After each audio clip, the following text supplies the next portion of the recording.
মেয়েটার সঙ্গে কাজ করার পর পোপ রায় দিলেন এই মেয়ের থিয়েটার স্কুলে পড়ে কোনো লাভ হবে না, বেকার সময় নষ্ট।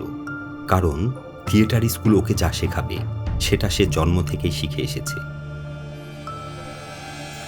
মেয়েটার বংশ পরিচয়ের ঠিকুজি জানলে পোপ হয়তো চমকাতেন না। ইংল্যান্ডের এক থেসপিয়ান পরিবারে জন্ম, মানে কি না এমন এক পরিবার যে পরিবারের সদস্যরা তো বটেই, বাড়ির আসবাবপত্র হাড়ি পাতিল অভিনয়ে ওস্তাদ। বাবা রজার উইন্সলেট আর মা শ্যালি ব্রিজেস দুজনই ছিলেন মঞ্চশিল্পী।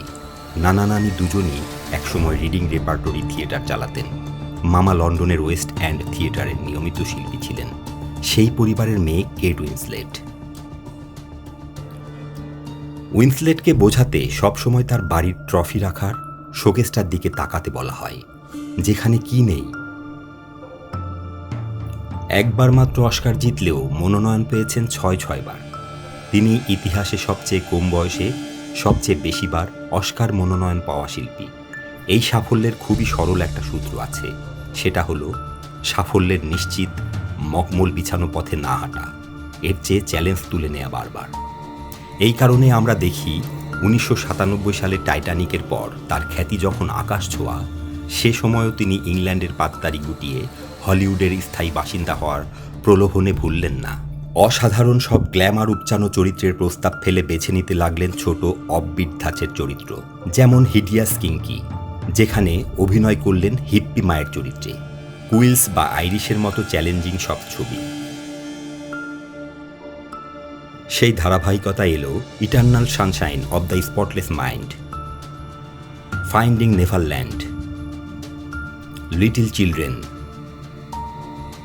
দি reader, revolutionary road, Leonardo DiCaprio and Keats love seen in revolutionary road. অভিনেতাদের হতে হয় মাটির সেই মণ্ডের মতো পেলব, নমনীয়, যে কোনো আকার ধারণ করা যার পক্ষে সম্ভব।